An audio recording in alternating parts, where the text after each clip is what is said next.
Get ready to interrupt me in five, four, three, two.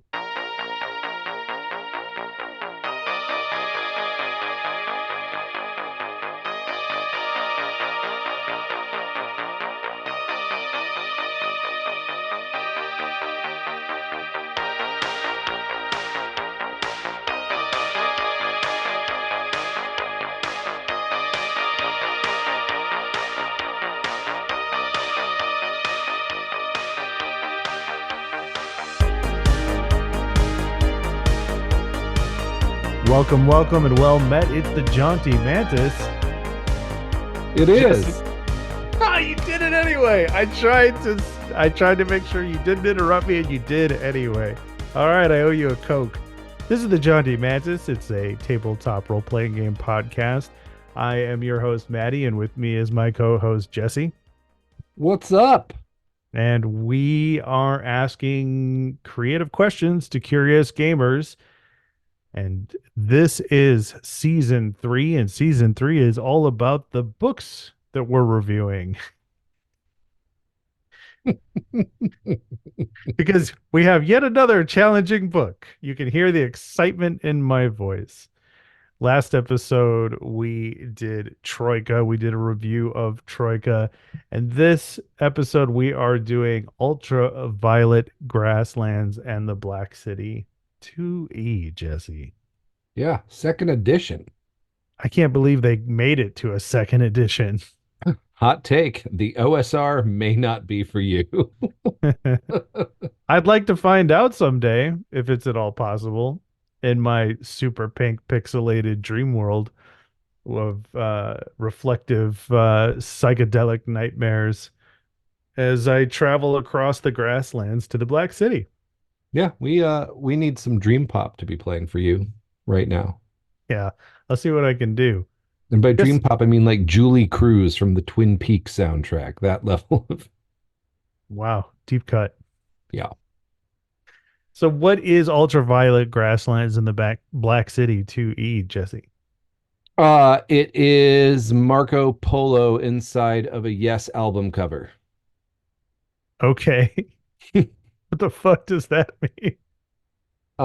It is a game designed to do weird science fantasy with some of the tropes of dying Earth, but also an experience based on traveling to strange and distant lands. Mm-hmm. And it is designed that it could be played with any sort of OSR, like BX compatible rules set, or it has its own little internal rules for conflict resolution, which are fit on one page or Yeah, two. they sure are. It makes me wonder, and we're going to try to follow our standard workflow for book reviews here, which is we're going to start with a brief overview. We're going to talk about why it matters, what you do in this game, why it's cool, and what the aha moment was for each of us reading this book. So I feel like Jesse's given us a brief overview. Why does Grasslands in the Black City, why does it matter? Well, because it got a second edition, so it's got to be good. Well, taste is subjective. Why does it matter to you?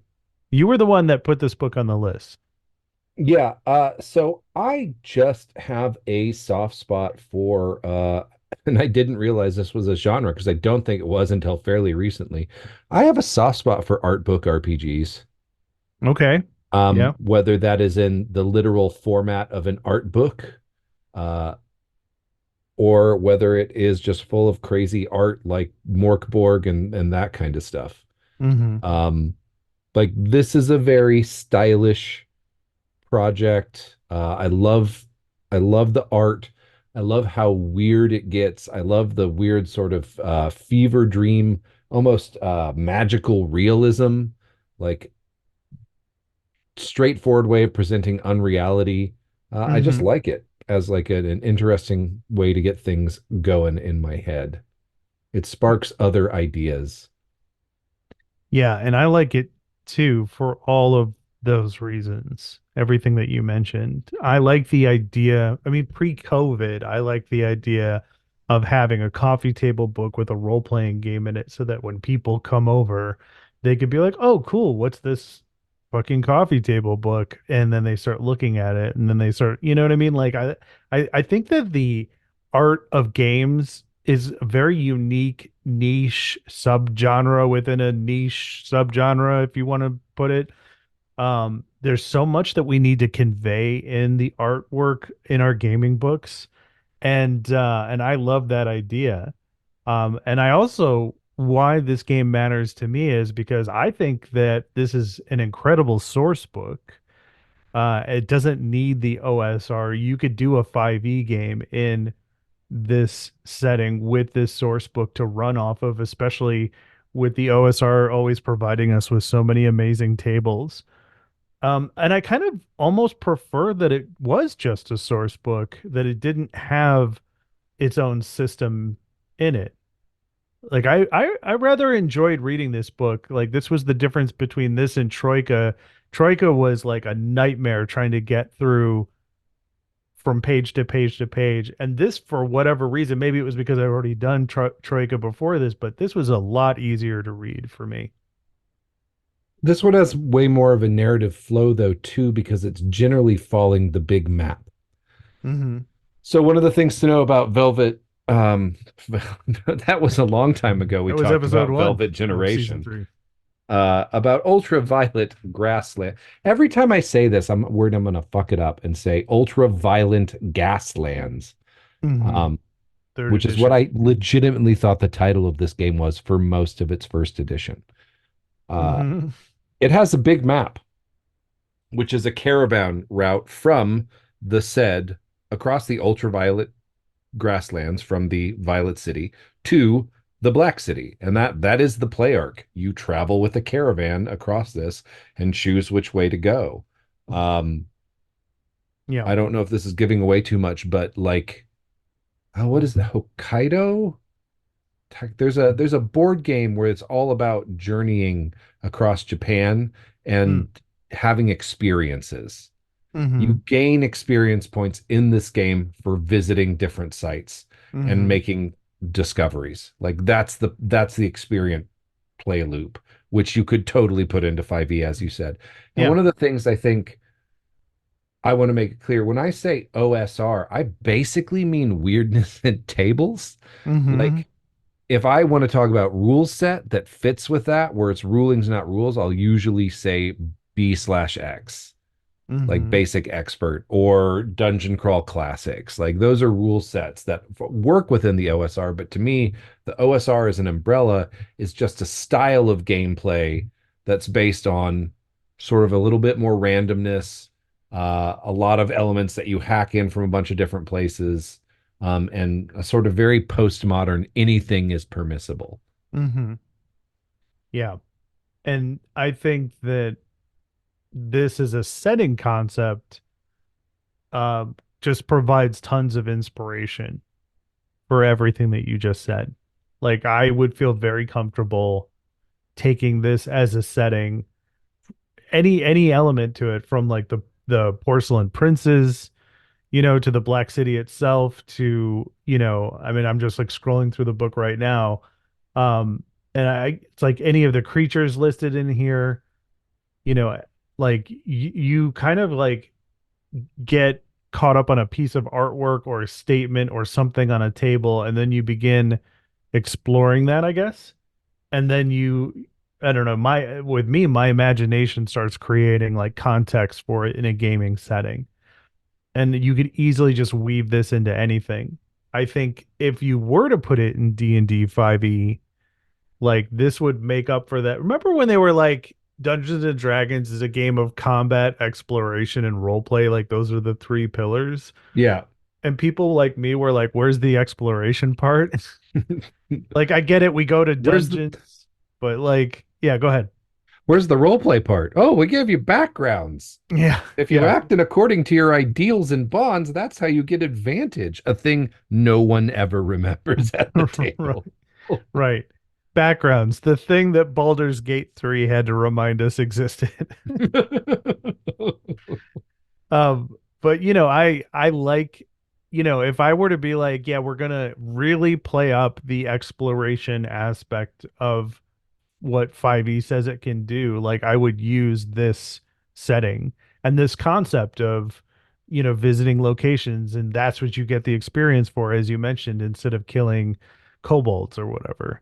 Like Hmm. I think you could definitely, we said in a past episode that like our group, the the people we game with, like we don't need role playing features to be on the character sheet to do it, you know. But I will say that I would very much appreciate other mechanics, and then a delightful amount of exploration elements in any 5e material. Now, maybe that's a dumb thing to say because I haven't really read a lot of 5e material, and maybe I'm still kind of salty about about our first what is it, Spelljammer. You know what I mean? Maybe I'm still salty about that. But I look at this and I'm like, this is the weird shit I wanted for Spelljammer. You know what I mean? Like, I would love to do a fucking planet that has the Waystone graveyard. Like, look at this shit. Like these fucking weird ass mechanical city creatures like walking along like some sort of red plains like surface, you know. Like these pictures are beautiful. Yeah, seriously, listener, if you like while this is up, pull up some like Google search art from Ultraviolet Grasslands because like I wasn't kidding when I said it's an art book. Mm-hmm. Yeah, it's fantastic. What was that new? There's that new like it was a came out like last year, I think, on like on Max, that weird trippy cartoon about explorers on another planet. Oh, well, yeah, I heard about this, but I haven't seen it. Yeah, I can't remember it that had real UVG vibes to it. Mm-hmm. Yeah, for sure. I feel like we need more weird in our lives. We did a whole episode about, do role-playing games, do they need to get weirder? And if this is the offering, then I say, yeah, let's get as weird as we possibly can, which I think was your position on that for sure. Yes. The vehicle section. Oh, okay. Sorry, I'm jumping around in No, our that's thing. fine. What page? What page number? Oh, well, gosh, I don't know. Hold on. The vehicle section. Three Sticks Lake, the lacquered chaos of possibility. Just like read a Hmm. random section of this book. Spectrum Satrap, parentheses, parahuman. Um, Random table of implants and prosthetics, weapons. Ah, here we are. The vehicles section which starts on uh, page 180, Okay. which this is where the part of the mechanics that I think really do an interesting job of like having to deal with your supply for your caravan and Hmm. like selling your stuff, because really like the one page rule set is pretty common because this game is not about fighting things. You will have to fight because I mean, I don't know, vomes are out there just being Hmm. terrifying and vomish. Um, Vomes are basically like self-replicating robots that are left over from some past age that are just out there reproducing all the time, Hmm. consuming things. So my favorite thing is actually a vehicle. As I was flipping through pre-podcast, and I should have taken notes, page 182, the first vehicle The first vehicle. or the category The on category the is undead, yes. skeleton porter, skeleton add-ons, meat crawler, zombie add-ons, Yeah. meat Like, crawler what's your add-ons. caravan vehicle? It's a meat crawler. What do you do if you come across a plague pit and have both a necromancer and a bone worker on hand? Not this. Please do not do this. Giant meat and bone centipedes are not a good idea. Unlike single body undead, the meat crawler can go months before it degrades enough to impede its mobility. That said, mobility was never the point of this abomination, was it? Upgrades, dermal plating, or a skin tent. Yep. That shit exists in Beneath. Like Hmm. Oh, totally. Yeah, and the weird doesn't stop there because when you get to the next section, Beasts of Burden, it's like the pictures and the descriptions for things, biomechanical beasts. And then it has all your normal fun stuff like fucking metal steeds. Yeah, which are motorcycles. Yes. Yeah, definitely. Didn't you, was it this one or Troika that you described as the movie Wizards come to life? Oh, no, no, no. I think it was this one. I think I said, this is what you thought the movie Wizards was going to be based on the cover, Yes, that's right. Yeah. not what Wizards actually was. Hmm. Yeah. Auto golems, war engines. So what is the typical gameplay loop then? You assemble your player characters, you assemble a caravan, you've got to purchase supplies for that caravan, Hmm. You and head then out and then you pick directions on the big map, which way are you going to go? mhm, And then, I mean, the whole inside cover and the whole back cover, it's basically the flow chart of like moving and exploration. Like you just kind of go down that and then check and see what happens and make discoveries. And every area has a discoveries table. So you would never have the same game of this twice, even if you picked the same destinations at every junction again and again and again. Um, track yeah. time, track distance, experience new things, meet weird and interesting people. Uh, Eventually, hopefully, reach the Black City. Hmm. And when you say that even if you choose the same destinations, it's going to be a different game, that's because of the tables. Hmm. The tables are just a treasure trove of things that could potentially happen in any one of these locations. It almost makes you want this level of tables in your uh, you know, whatever game. D&D 5e, I guess is the thing we keep going back to, but like why don't we have more tables like this? I know the Lazy GM is big on tables. I know we've seen a lot of tables in some of the books we've reviewed so far. Why aren't tables more of a thing in modern role-playing games? I think they are. You just tend to gloss over them. Okay. Well, then that would be the case for me because I can't think of a single I set of think like, usually if you're looking at tables, like you're usually in one of the big published adventure camp mm-hmm, guidebooks or in the DMG. There's a whole bunch mm-hmm, of tables in there. And I think one of those things is like how to use tables at your game. mm-hmm, I definitely think you can just have the table ready and then just roll like ahead of time, but I don't know why you need to do that when you could probably have a cooler idea if you just like what are they going to encounter here and roll ahead of time, like and just have it mm-hmm. written down, like with a page reference to give you some ideas to prep. Yeah, I Uh, mean, when I say tables, I don't mean like the necessary tables that you would expect to come along with anything like a treasure table. That makes sense to me. I'm talking about just tables for stuff I hadn't thought to put in a game, like, 100 strange items on page 196.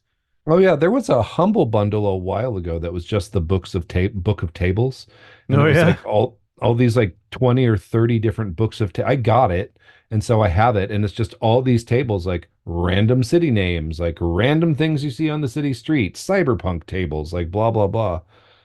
I got a Hmm. ton of them. When I get stuck when I'm prepping an adventure or like doing secrets or doing the Mike Shea method, I'm just like, I'm gonna go roll a table real quick, see what happens. Yeah. I'm definitely going to use this book the next time.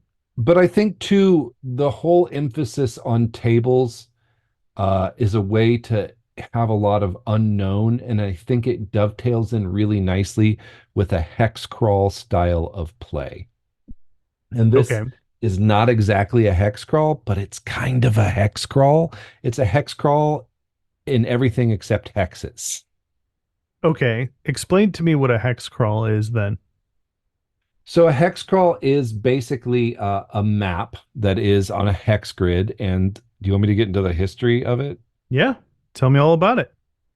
So in the very, very early days of Dungeons and Dragons, there were no wilderness exploration rules. So they just said, hey, get if you want to do wilderness exploration, get Outdoor Survival by Avalon Hill.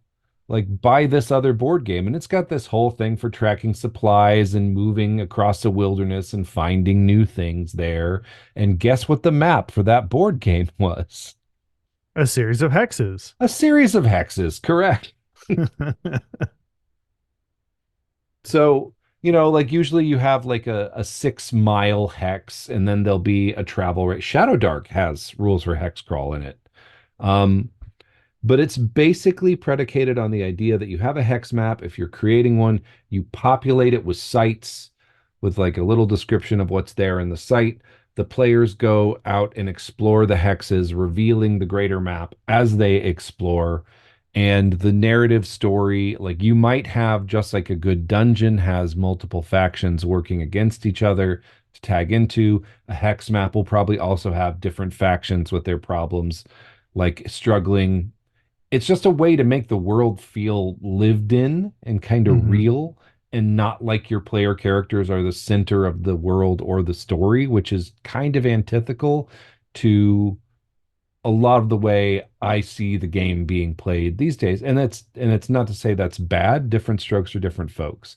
But I like that, like the world is moving around us. Let's see what happens in the world. The Hmm. story comes from the decisions we make and the places we go. Hmm.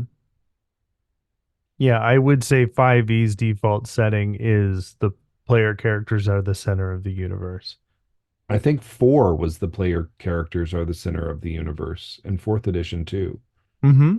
Do you think that's changed though? The In points of light campaign for 4E, the default one, is like the world is a harsh and dangerous place, and you're going to go out there and make it not. You are, hmm you know. Which, to be fair, like that ethos for what 4E was supposed to be never bothered me. I was a fan of it.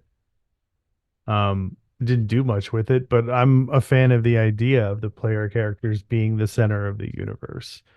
Hmm. I think there are games and settings where that doesn't make sense. And I think that if your player characters were the center of the universe in Ultraviolet Grasslands, that you would be doing it wrong. Yeah. Unless That you're doing is the whole like Depeche Mode blasphemous rumors bit. like that's kind of like the core of an exploration game is like the player characters are, you know, you should be exploring along with your player characters, you know. And that's what the tables let you do. Hmm. So how does a standard, because I've never, have you ever played this game before? Because obviously I have not. You put it on No, the list.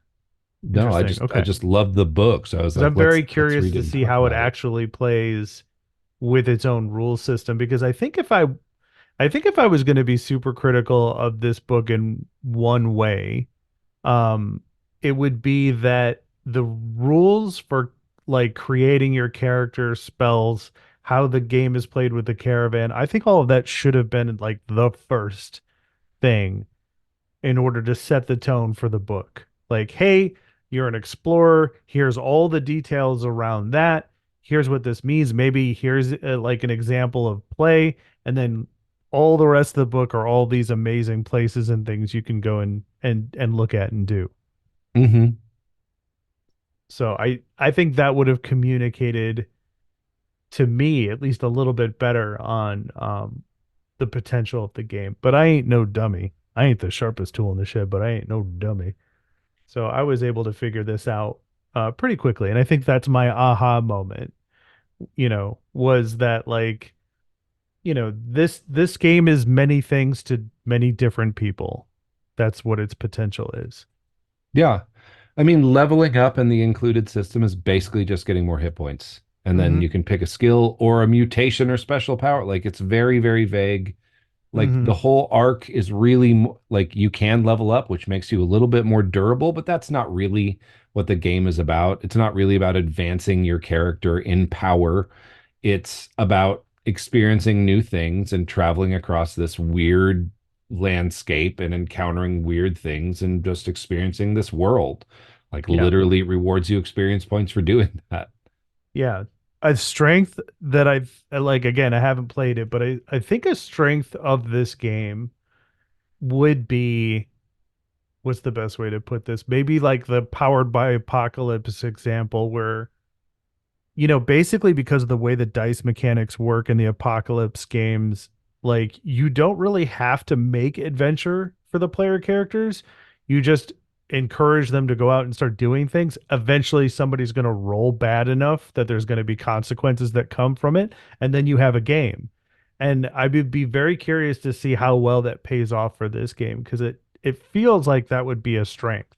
Oh Is yeah, if you did World of Dungeons with this one, like the super stripped down, like OSR hmm replicating, or sorry, BX in a story game replicating version where it's just the die table. There's not really moves unless you make them up on the spot. hmm Um, that would be a great way to do this because the consequences are all there in the table. Like there's never one without like a lurking bad thing that could happen. Um, I wonder also too if this would be a good one. We haven't talked about this yet, but if this might be a good like multi-chained incursion for trophy gold. But I don't know how that would work with Okay. like the granularity of the caravan system. Now, remind me, because this is a different game that we are going to be reviewing coming up. I thought it was Trophy Dark. Is Trophy Gold an upgraded version of that game? Trophy gold is the one where you can live, is Oh, okay. basically what it is. Gotcha. So Like Trophy, Trophy Dark is a deliberate death spiral game. Trophy Gold emulates more of the OSR style play, so there is a chance for a continued campaign. And then there gotcha. is also Trophy Loom, which is just the setting book of tables. You would love Trophy Loom if you like tables. It Yeah. doesn't even try and tell you mechanics for play. It's like, here's some random shit. Fairies all wear unique and weird masks. What's behind the mask? Here's a D66 table. hmm The answer will shock and horrify you, each and every one of the 66 entries. Yeah. I think books with tables give me hope for like setting books. I used to think setting books were bullshit, without a rule system attached to them. And I think that if tables is the driving, material factor, the content of those books, I think that that works out really, really well. Yeah. I So mean, that's one what's of the ones I bought recently, which was just that I can't remember the name of it, the Carnage in the City book. It's just tables about running a big city game. Like, so cool. gotcha. Did we hear your aha moment yet? My aha moment was the carousing in the Violet City table. Like, Mm-hmm. so carousing is a way to get experience points. You sell your goods, you've got cash, so you go out carousing. You roll to see what happens. You can get more experience points that way. One of them is after days and days of drinking, you wake up the owner of a fruit stand with a suspiciously intelligent monkey. Um, and I have used that. I took that carousing system and I put it in another campaign I was playing or running, and it was not a good tonal fit, but I just liked it so much. And someone rolled that result, and now hmm was the owner in the Minotaur Empire capital city on Talatis, the second continent of Kryn, the owner of a fruit stand and a suspiciously smart monkey. I love it. I love it. I love it. Or you could end up getting wrapped up in the political intrigue and bound to a cat lord. Yeah, yeah. Did you see the merchant with the cat that just meows charm person at you? Yeah. Oh, who's a pretty kitty? We're friends now, kitty. Meow. Yeah. This game's got some great ideas. I wish I had known about this game when we did the weird episode. Because I think this is like I said, I said it before, but I think this was the point you were trying to make, and I just couldn't see it. And Yeah, this after was in reading my this book, head during the weird episode. I was like, well, they did, and it's hmm great as yeah. a setting book. Yeah, I think another historical reference too is like setting books as D&D kind of moved into the arc and sort of did the setting book. And that sort of set the standard as they moved through the 80s and into the 90s. Like the setting book was just like paragraphs of description of one place Hmm. and maybe a little people, but not really what's happening there. It's just like, this is this place, this is this city, there are these districts, blah, blah, blah, blah, blah, blah, blah. Um, and that's cool, but it's not really useful at the table. It's kind Hmm. of one of those things you have to like read and pour over again, Hmm. Which is the like reason as why I you're don't before like, you're doing your prep. yeah, and this is the reason why I don't like pre-written adventures.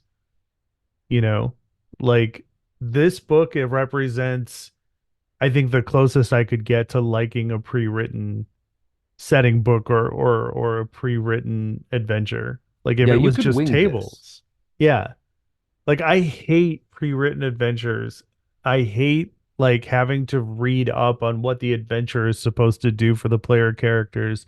And then I don't know, 15 minutes before a game is starting, you realize that it was so boring that you forgot what you were reading and it's not gonna, you know what I mean? It's just like I don't remember anything I just fucking read. I wasted my life with this pre-written adventure. Nothing. This is fucking school all over again. God damn it. I will say this. I totally get that and I see where that's coming from because of the layout and the weird thing. And in order to get them, because things will appear in chapter 2 of it that were relevant in chapter 7, which will actually happen in months down the road of real time and campaign play. So you really have to pour over them because of the way they're put together, and it can be really tedious. Like in Baldur's Gate: Descent to Avernus. Um, like there's a table at the beginning where each player character rolls like their worst fear, Hmm. and I have run that full adventure cover to cover and I don't remember why it was necessary to do that, like what the point of doing that was. Mm-hmm. I just used it to like give them vistas in hell that were like their deepest fear, their character's deepest fear, not their player's deepest fear. I'm not a sadist. uh But I'll say the Shadow of the Dragon Queen, the Dragonlance one, is the Mm-hmm. total opposite. Like I could not put that down. I was like, what happens next? What happens next? I loved reading that, and now I'm running it, and I'm loving running it. Fantastic. What's the difference? Like what's making it compelling versus, past? It's romantic, not in the kissy sense, but in the sense of like grand feelings. And it's a story about a war and people in that war. And it Mm-hmm. lingers on the NPCs and like tells you explicitly, like, these people matter, make them matter to the PCs. Here's how you can do that. And And how do you make them matter? you really just have them be kind to the PCs. like, What like a concept. as it turns out, if you're role playing an NPC who's not like rubbing their hands together while they're doing something nice for somebody, who's just like, yeah, that was really great what you did for our town, and we're very grateful. Please have another, like, meat pie. Like, you saved us. Like, thank you. Hmm. That must have been very hard. Yeah. Like they're like, oh yeah, it was. And it's great because then they love it. And then you can burn the town down around. Yeah. I'm not a sadist. I It's like that time where you put a mimic in the path of your party, and from that point forward, they never trusted you on anything ever again for any reason under any circumstances. I had a mimic in the Death House, the get your characters to level 3 adventure in the Curse of Strahd. Hmm. Sorry, spoilers for the Death House adventure. If you're ever planning on playing this one, plug your ears up because this is as written in the encounter. The mimic is a door Oh, nice. in a dungeon in a basement with faint noises coming from the other side. So so what is the PC gonna do? Yep. Listen at the door. Listen at the door. So they put their ear on the mimic. Mhm. But what if, like, the entire dungeon was a mimic, dude? That's a meme, isn't it? It is now. Matty, Anyway. meme smith. Oh, yeah, for sure. All right. Any final thoughts on UGVBC2E as it says in my computer hard drive? UVG ampersand BC2E. Hmm. Uh, you just didn't like the rule set? Like the layout? That was your main problem with it? Yeah, that's pretty much my biggest problem with this book, which considering, what we just came off of, like that is high praise. Like Yeah. I feel like Troika and Ultraviolet are like two sides of the same coin. One of them did it the way I want, and the other one did not. Yeah. And I know I was very harsh on Troika, and I've been very like, I've been very like kind to Ultraviolet, but like for my taste, Ultraviolet did it right. Troika made me hate reading the book. Both books have great art. Both books have really cool, crazy ideas. But One of text them, layout, yeah, the one of ordering of ideas. and the way they communicated those ideas as well. Hmm. Like I did not have issues following anything in Ultraviolet. In in Troika, I was just like, What is this now? An elevator? Okay. Yeah. All right. No, it's weird. I said I wanted weird, you know? Well, I'm gonna do it because I bought the map. Oh, cool. Yeah, there it is. Huh, that's the blank site. I have the 8 foot long big map. Oh, So wow. So you're going to run this game at some point. yeah, I am. Is there anything you're like super keen, like it's something you just super excited to run in that game, like to have them discover? Is it the Forest of Meat? It's nothing in particular in there. What I am most excited about this is I was thinking about this the other day. You know my ability to extemporaneously poeticize speech. Mm-hmm. I can get real flowery, fancy, weird on the drop of a hat because I spent, admittedly, 5 or 6 years working on an undergraduate degree in poetry at great expense. And um and as a result of that, I can do it. And I don't do it much Mm. in games. There's like a certain number of beers as the DM that if I hit that spot before the next beer, like that whatever those encounters are going to be cool because I'll do some crazy word picture stuff. Mm-hmm. This one I just feel like I could lean into the crazy word picture. Yeah. Like and it would just be really, really fun to describe this world. Are you worried at all about the thing I'm worried about the most when it comes to running a game with weird shit in it, which is kind of what I experienced for our like, high mortality rate Lizard Man game. So, for this Lizard Man game, um the idea was that like there's this monolith that falls from the stars. It lands very close to this, in these wetlands where the lizardmen player characters live. Their tribe is freaking out about it. It becomes a part of their history and they celebrate it for years to come. And when it is the time of the player characters, the monolith begins activating again and it opens up and there's all sorts of, weird science fantasy shit surrounding it and things that are happening to the world. That was the idea.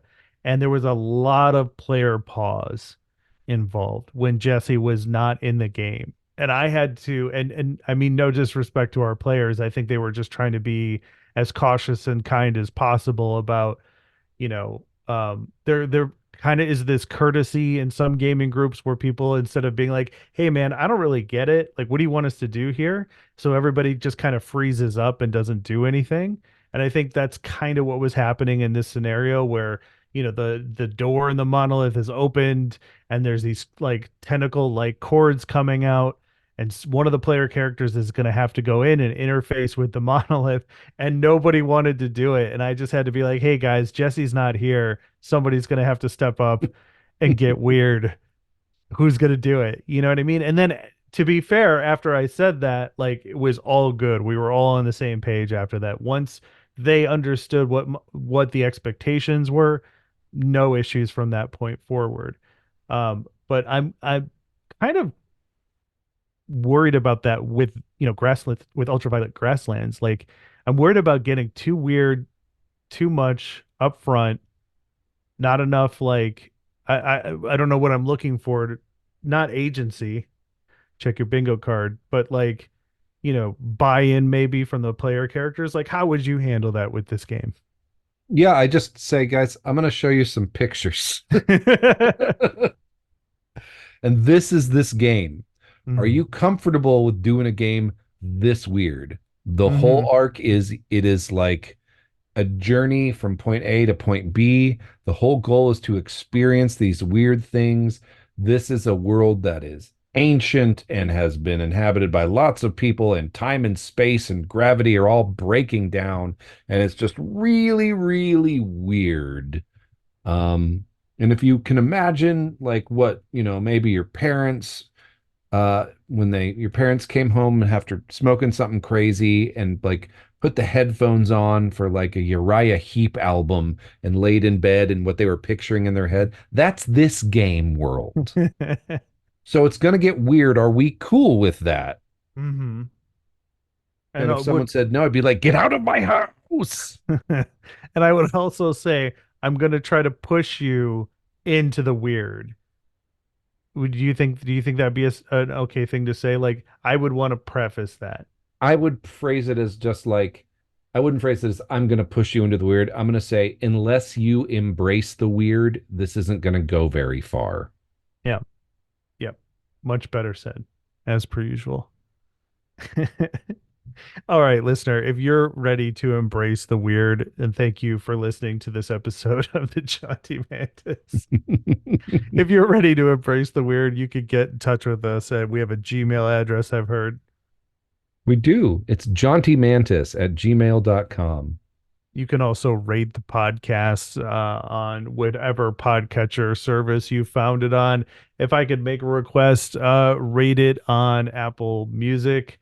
That's still the gold standard, as far as I understand, as far as ratings and reviews are concerned. So if you enjoy what you're listening to, I don't know, throw us a star review of whatever you think is appropriate. Yeah. I've heard on other podcasts that helps other people find this podcast when you review us. So please do. Yeah. Do we want other people to find us, Jesse? That's so weird. I mean, hopefully we're providing some at least entertainment to our listeners, and we'd like to share that with other people. But I mean, if, go ahead. Yeah. yeah, if they don't listen, we'll just keep doing this, growing weirder and weirder and more obtusely connected to each other until the rest of the world can't even begin to understand us. That's right. The Jaunty Mantis, the goal was always to just provide us a place to talk every week about the things we love. And I stand by this by saying this is one of the things that makes gaming very unique as a hobby, as a culture, is we do things in gaming that, and tabletop gaming specifically, that like other hobbies, other people from other walks of life, they don't, they have no concept of it. They don't know how to do this. And I think that makes us special. And listener, that means you make it special. And I appreciate you. And I find you to be a reasonably acceptable person, listener. You are a quotable asset that I will accumulate. It is tolerable. And until then, get out there and play some fucking role playing games or some shit. Yeah.